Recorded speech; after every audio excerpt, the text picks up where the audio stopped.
Well, we have 6 predictions this year. The first relates to virtual reality.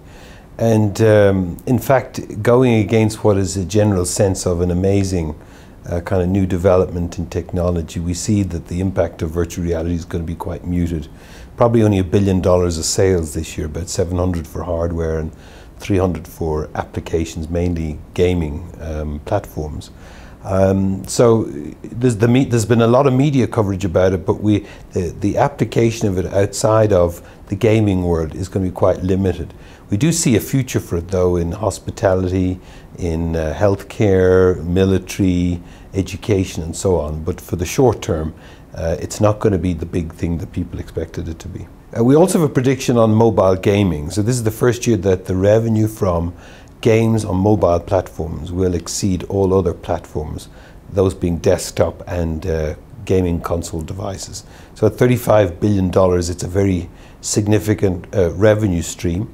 But when you dig into the details, you find that the average revenue per game is incredibly small. It's in fact around the world now the average is about $40,000 per game, which contrasts dramatically with the revenue made for say console games which run into hundreds of millions of dollars. And the average spend, of course, by each user is also quite small, you know, so what people spend on a console game versus what they spend on a mobile game are very, very different things. So it's an important platform. It doesn't mean it's going to cannibalize the other forms of platforms. So each one has its place in the gaming ecosystem. But as people would probably guess, it's difficult to make money in mobile gaming, but it certainly as an industry it's big. And the third one is around ad blocking.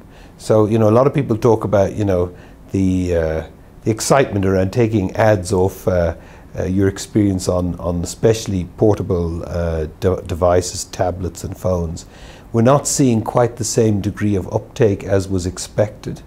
There's a number of reasons for that. There's actually an inertia. People talk about installing ad blocking software on their portable devices, but actually don't, quite honestly. So there's an inertia.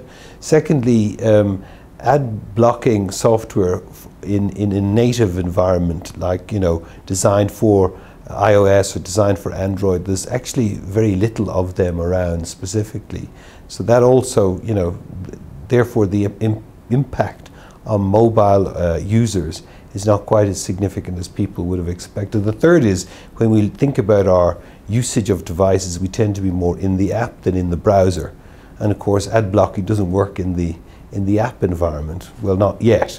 So again, you know, the summary of all this is that it's there, it's a feature on the landscape. It's very important for advertisers and for users, but the impact of it is just not as great as people might have thought. But watch this space for future years. We have another prediction on US television, specifically US television, the television market, and that there's not going to be quite the implosion that people had expected. It's going to be more an erosion. So this year we see cord cutters, those who actually will cancel their pay TV subscriptions, falling by only 1%, which is not quite as significant as people had expected. It's a bit like the story on ad blockers and the inertia of users. So people say they'll cut the cord, but actually don't. And it's quite a significant number of people who fall into that category. Pay TV also, whilst there's been a 1% reduction in subscribers, has enjoyed a 5% increase in real terms in the US on the monthly subscription. So these things start to kind of, you know, offset one another. And the thing to watch for in US TV, of course, is the millennials, especially the trailing millennials who in many cases don't have TV subscriptions, don't seem to have any intent. But we think that over time, as they grow older and move into the other age groups, they will start taking up pay TV subscriptions. So it's still a very robust industry. The average number of minutes in the US spent per day watching TV is 240 minutes, which is very, very significant, you know. So, and even for trailing millennials, it's 180. So it's still a very solid business, not quite falling apart the way some of the market commentators would have indicated.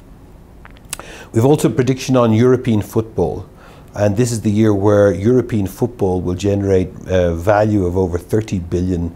That's really, really significant. It's in 5 territories basically. So, you know, the UK, specifically England, France, Italy, Germany and Spain. It's about 60% of football sports rights globally, so it's really material.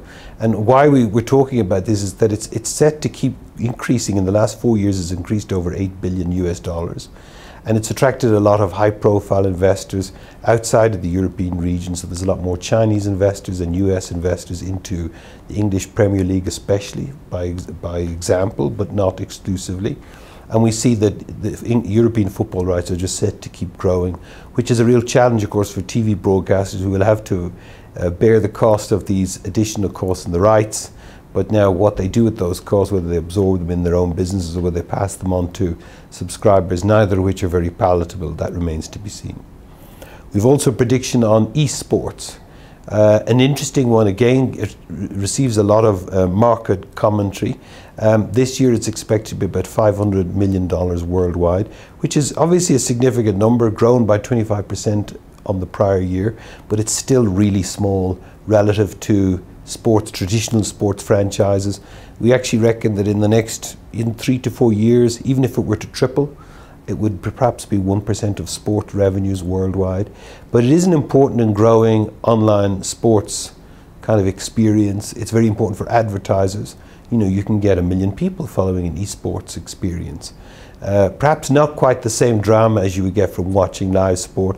That's why it's got a place, but it's certainly never going to take over from traditional sports.